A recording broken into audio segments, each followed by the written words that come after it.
Bonjour à tous, on se retrouve pour ce live de montage. Donc on va monter un PC ProArt. Donc les PC, la gamme ProArt d'Asus, c'est tout ce qui est créatif et tout ça. Donc monteur vidéo ou même quelqu'un qui fait de la 3D ou autre chose. Donc c'est souvent des composants genre pas flashy, mais qui sont très bons. Donc ils ont fourni avec Absolute PC. Donc ça, le PC que vous allez voir, c'est un PC que vous pouvez techniquement acheter déjà prémonté par Absolute PC. Ils ont même d'autres PC. Donc ils ont fourni toutes les pièces avec Asus. Ce n'est pas sponsorisé. Toutefois, évidemment, j'avais besoin de pièces, donc j'ai été voir Asus. J'étais en mode, hey, vous n'avez pas quelque chose pour mon monteur? Donc merci à eux quoi qu'il arrive, parce que ça va profiter à mon monteur ici. Mais ce n'est pas sponsorisé. Vous avez des liens dans le chat qui apparaîtront ainsi que dans la description si vous regardez la vidéo pour chaque composant si vous êtes intéressé de voir, ainsi qu'un lien vers Absolute PC. Du coup, qu'est-ce qu'on a comme composant?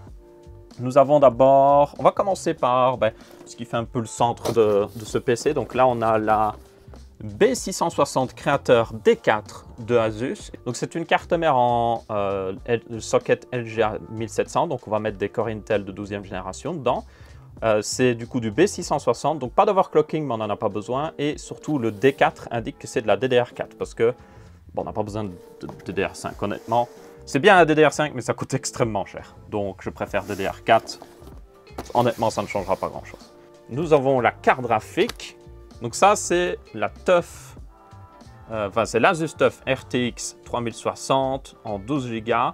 Je dirais que c'est la meilleure carte pour quelqu'un qui veut créer du contenu, parce qu'elle n'est pas overkill, mais elle a beaucoup de RAM vidéo, donc elle sera utilisable dans certains programmes qui ont besoin de RAM vidéo. Ensuite, nous avons pour le processeur un Core Intel 12700K. Donc, c'est pas le KF d'ailleurs, il me semble que j'ai mis KF dans les composants, c'est le K ici.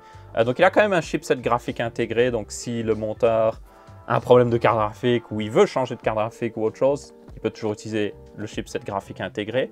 Et du coup, c'est un processeur pour information Weaker haute performance, Weaker haute efficacité énergétique. Pour la RAM, nous avons de la Vengeance LPX de chez Corsair. C'est un kit de 32 Go, donc parfait pour du montage. 3200 MHz. SSD, nous avons un 980 de chez Samsung. Un bon SSD 1 Tera. C'est pas du PCI Express 4.0, c'est toujours limité aux vitesses du 3.0, il me semble qu'il fait un peu plus de 3000 MO à la seconde. Ensuite, nous avons l'alimentation, qui est lourde, donc je vais prendre mes deux mains. Et du coup, voici la Rockstrix 750 watts, 80 plus Gold. C'est la même alimentation que j'ai dans mon PC principal, juste moi j'ai la version 850 watts. Et du coup, très bonne alimentation, magnifique aussi, full modulaire. Et encore une fois, certifié 80 plus Gold, donc que demande le peuple? Il me semble qu'elle est même garantie 10 ans. Oh. Water cooling, nous avons le Rockstrix LC360 RGB. Il y a une version 2 qui est sortie depuis d'ailleurs. Mais ça, c'est la version 1 qui marche toujours très très bien. No problemo. Aussi, les cartes mères Asus en Intel de dernière génération ont les trous de fixation pour les anciens refroidissements, pour les anciennes générations de Core Intel. Donc, on peut utiliser celui-là sans aucun problème. Voici la carte mère, j'essaie de l'attraper par derrière. Oh, elle a l'IO Shield intégré, nice! Ah, pour ceux qui ont regardé un ancien live, ils sauront que je suis content. Donc nous avons 4 slots de RAM DDR4, le socket LGA 1700, pas mal de refroidissement pour les VRM, une magnifique petite plaque ici, ProArt. Un slot pour une carte Wi-Fi, il me semble, c'est ici. Ça doit être une carte Wi-Fi, c'est un slot très court. Nous avons aussi un slot M.2, un autre slot M.2 et un autre slot M.2, comme ça, là, niveau stockage, il y a de quoi faire. Je pense qu'on va lui mettre le SSD principal ici, et s'il veut en rajouter, je lui dirais de rajouter ici, ce serait le plus logique. Vous voyez que tous ces slots M.2 sont en PCI Express 4.0, donc no problemo.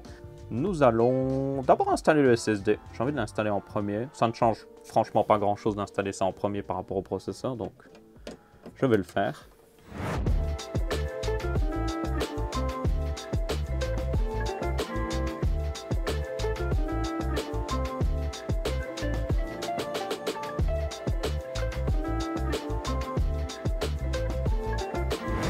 Installons la RAM. On va installer la RAM ici et ici. Le truc avec la RAM que je retiens toujours personnellement pour l'installer plus vite, c'est que c'est toujours le même sens. À part si vous avez un truc avec de la RAM de chaque côté du processeur, c'est toujours... Les specs sont toujours du côté du processeur, sont orientés vers le processeur. Donc c'est ce sens-là. À coup sûr, je le sais directement. Et... Oh, t'es sérieux? Est-ce que c'est Corsair qui l'a mis dans l'autre sens ou c'est Asus qui a mis les slots de RAM dans l'autre sens? C'est dans l'autre sens! What the heck? Les specs sont à droite. Non! Ma technique ultime qui a toujours marché ne marche plus. Bon, je retire ce que j'ai dit. Regardez la notch. Il y a une notch, ok? La notch là, vous regardez. God damn it, Asus! Pourquoi? Ok, nous avons monté tout sur la carte mère. Donc maintenant, nous allons commencer à monter, c'est dans l'autre sens. Nous allons commencer à monter dans le boîtier. Alors, il y a une plaque de verre, normalement, j'ai déjà enlevé. Le voici. C'est le Define 7.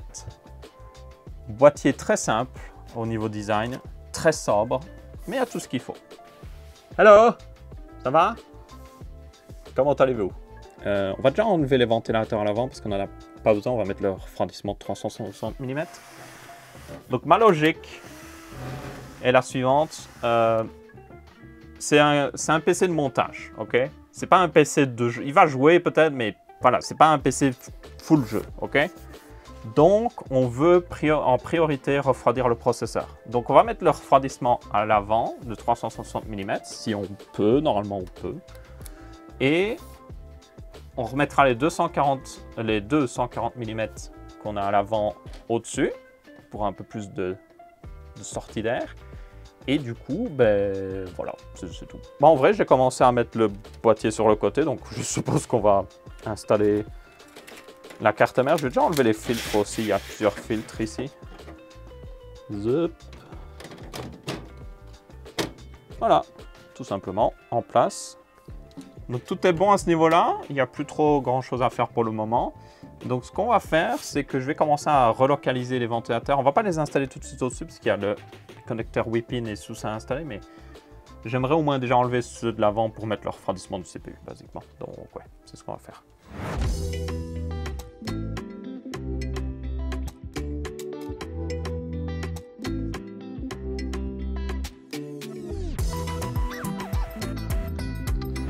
Ok, donc, le truc est comme ça. Moi, je mets toujours les ventilateurs en pool parce que c'est plus facile de nettoyer. Parce que la poussière va se piéger là, c'est plus facile de souffler par derrière, ça fait sortir. Alors que quand vous avez le ventilateur contre, vous devez enlever le ventilateur pour accéder à la poussière. Donc, je vais mettre en pool, ok?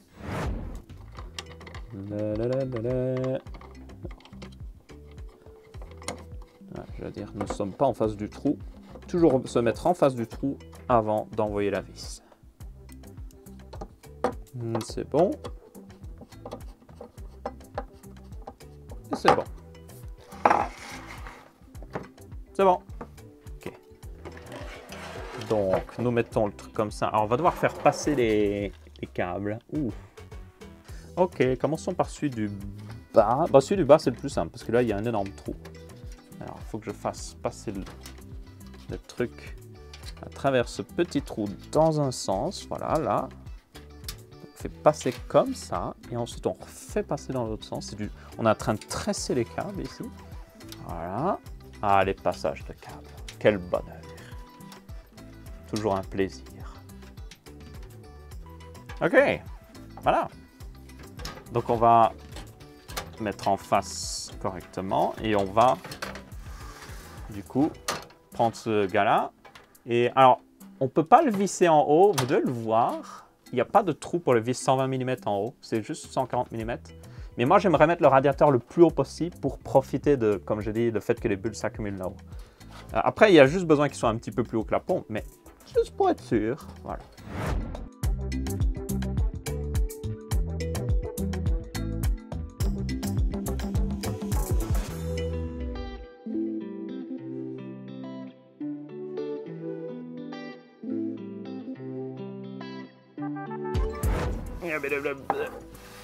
Maintenant, il n'y a plus qu'une dernière étape très simple à faire. Lui, tac, tac, tac, bam. je prends les grosses vis. C'est les grosses vis qui permettent de maintenir tout en place. Et on va juste mettre en face, mettre dans les trous, commencer à visser. Et ce sera bon.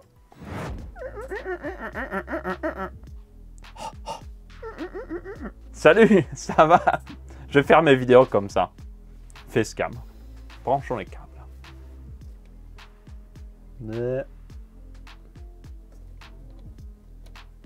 Hop. Tu es libéré, délivré. On va te faire passer par là. On met l'extra derrière le boîtier. Et puis on fait repasser. Pour brancher. Prochaine étape, ce serait de gérer tous les ventilateurs du water cooling. Nous avons ceci pour brancher tout le monde. Donc nous allons le faire. Oh la vache, c'est un sacré truc. Damn, what the fuck? Ah non, ça c'est un truc RGB. Oh, une minute. Ah, le voilà, le truc pour brancher tous les ventilateurs. Yay! Donc vous voyez, nous avons 3 trucs de connexion et nous avons un truc pour la carte mère. Donc celui-là, il va être au-dessus, dans le premier port d'ailleurs. Voilà, ça c'est bon. Le RGB aussi, il faut le connecter. Très important le RGB, 5% de performance en plus. Donc ça c'est juste un bête, ça se connecte dans la carte mère. Et puis vous avez 3, 4 même sorties RGB. C'est un RGB Squid, parce que ça ressemble à un poulpe si vous regardez. Ouais, il a ces trucs, c'est un poulpe. Voilà. On peut le mettre en bas en vrai celui-là, et je préfère en bas parce que c'est plus simple à brancher honnêtement. Donc ça c'est bon pour le RGB. Allons connecter tous les ventilateurs et le RGB. Comme ça c'est déjà fait avant d'oublier. Ventilateur ici, on va les faire passer là. Nous avons un hub ventilateur en haut ici. Ça c'est le ventilateur boîtier qu'on va mettre là-haut. Là il y a des 4 pins, mais on va pas tout mettre sur le hub parce que je préfère que le ventilateur du processeur soit géré vraiment par le ventilateur processeur. Par contre là on a apparemment des PWM. Donc ça on va le brancher dans le CPU optional. Ou alors on va le brancher dans un des PWM de la carte mère, comme ça on pourra le gérer via le BIOS. Commençons à brancher le moment préféré de tout le monde.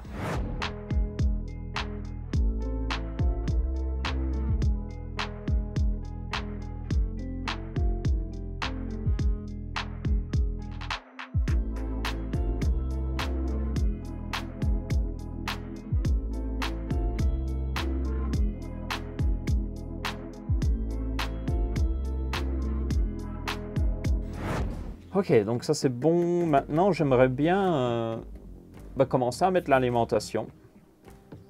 Et puis, on mettra ventilateur du haut. On connectera tout. Et on finira avec la carte graphique. Et on sera bon, parce qu'il n'y a rien d'autre. Voici l'alimentation. Magnifique alimentation. Un petit... donc, elle sera face vers le bas. Donc, elle ressemblera à ça. Ok, 2 CPU. Un GPU, la carte mère. Ensuite, il nous faut SATA. On a un SATA pour le hub de ventilateur. Et il nous faut 2 SATA pour les 2 disques durs, les 2 SSD qu'il faudra brancher. Donc, on va prendre là, on a 4 SATA. Excellent. Allons voir à l'arrière comment ça se branche, tout ça. Donc, on va juste dévisser ces 2 vis ici. Et on a juste à visser l'alimentation là-dedans. Et on va déjà pré-brancher tous les câbles. Donc notamment carte mère. Enfin, oui, carte mère. Hop. Voilà, carte mère de brancher. Ensuite, nous avons CPU.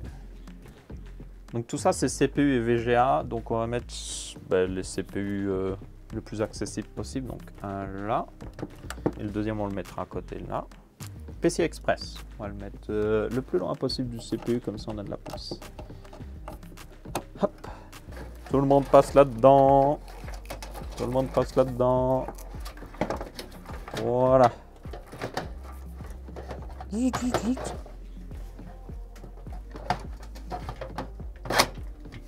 Tadam. Ok. Maintenant, on n'a plus qu'à gérer les câbles d'alim.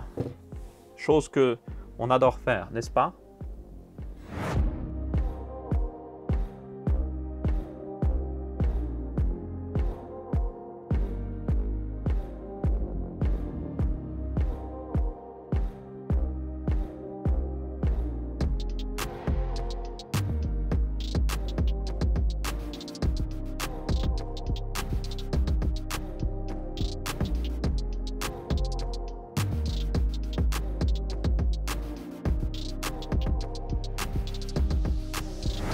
Ok, on doit brancher ce SATA.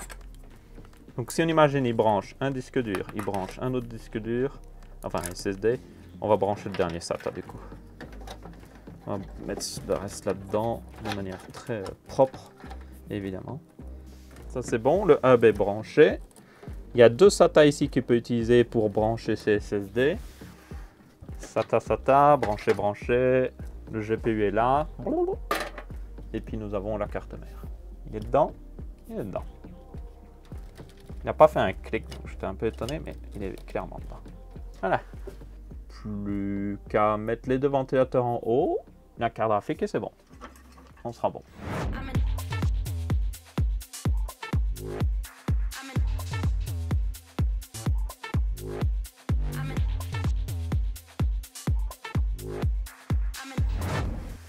Carte graphique. It's GPU time. Donc la voici. RTX 3060 TUF. Juste besoin d'un whip-in. Installons-la.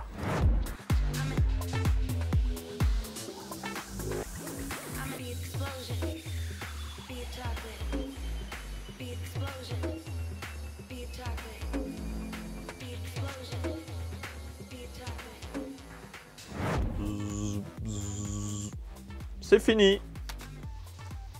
C'est fini. Voici le PC totalement achevé. Magnifique. Et maintenant, moment de vérité. On va mettre sous tension. Le RGB fonctionne sur le waterblock. Bonne nouvelle.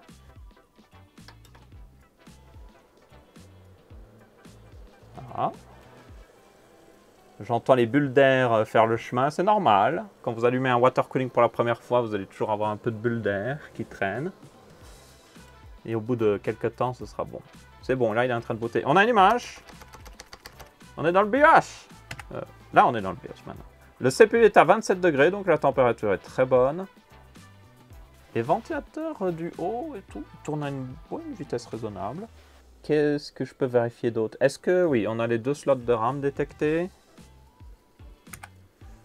On peut aller régler un petit peu ça d'ailleurs. AI Tuner, on va mettre XMP2.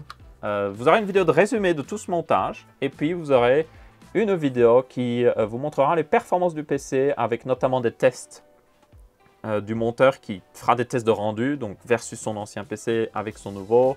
Qu'est-ce qu'il peut faire maintenant? Est-ce qu'il peut utiliser encore plus de plugins sur Adobe Premiere? Tout le tralala. Maintenant, je suis curieux de voir un peu les nuisances sonores à pleine charge quand tout est fermé, parce que là il est actuellement ouvert. Donc ça sera quelque chose que je testerai un petit peu pendant que le bourdon passe. Et puis quoi d'autre? Ben, oui, test de performance. On testera aussi dans un jeu, il joue à Civilization, donc on testera Civilization. On testera peut-être un peu de Minecraft aussi, parce que j'aime bien. On testera du coup Adobe Premiere. Enfin, lui il testera Adobe Premiere ainsi qu'After Effects. Et puis c'est tout. Il n'y a pas vraiment beaucoup plus à tester. C'est principalement comme ça que va utiliser le PC. Montage, un peu de civilisation. Donc on veut voir la différence entre l'ancien et le nouveau. Quel est le gain? Qu'est-ce qu'il peut faire maintenant qu'il ne pouvait pas faire avant? Ça c'est très important aussi. Est-ce qu'il y a des différences au niveau du playback dans Adobe Premiere? Est-ce qu'il peut gérer maintenant en fait, peut-être des vidéos 4K qu'il ne pouvait pas avant? Donc, ouais. Ah, un dernier truc. Là, j'ai juste sorti mon écran vite fait pour tester, mais il aura aussi un écran 4K ProArt que vous verrez dans l'autre vidéo. Vous le verrez dans la vidéo qui résumera les performances. C'est un écran 32 pouces, ou oui, 32 pouces 4K ProArt, qui du coup va lui permettre de faire du montage vidéo dans les meilleures conditions possibles. Je ne vais pas l'unboxer ici parce que c'est le bordel sur le bureau avec le PC et tout ça, mais yep, je vous l'unboxerai très rapidement dans la vidéo finale. Et vous le verrez à quoi il ressemble. Donc oui, il aura tout. Hein. Il aura le PC plus l'écran qui va avec. Donc voilà, il n'y a pas plus à voir ici. C'était du coup le PC ProArt. Donc comme je le précisais, ce n'est pas sponsorisé, mais Asus a fourni les pièces via Absolute PC. Donc cette config, techniquement, vous pouvez la commander d'ailleurs sur Absolute PC. Pour ceux qui voudraient la même config. Elle est bien équilibrée. Core i7, c'est pour moi le meilleur. Le Core i9 est trop overkill. 32 Go de RAM, c'est bon. Une 3060 Pour la création de contenu, c'est une bonne config. Le boîtier aussi, c'est pas le meilleur boîtier en termes de ventilation forcément, mais il est très... Genre, vous pouvez mettre pas mal de disques durs. Il est assez évolutif, donc ce serait selon moi parfait pour une config professionnelle. Et surtout, il est très discret. Genre, vous le mettez quelque part, ça ressemble juste à une boîte. Donc, yep, franchement, c'est une bonne config. Du coup, merci à tous d'avoir regardé. J'espère que vous avez bien apprécié. Merci encore une fois à Asus et Absolute PC. Merci à vous d'avoir regardé. J'espère que vous avez bien apprécié. Vous aurez une vidéo de résumé, comme j'ai dit, de ce montage en entier sur la chaîne Texama. Et vous aurez une vidéo de performance sur la chaîne Texama encore une fois. Du coup, sans plus tarder, je vais couper ce live.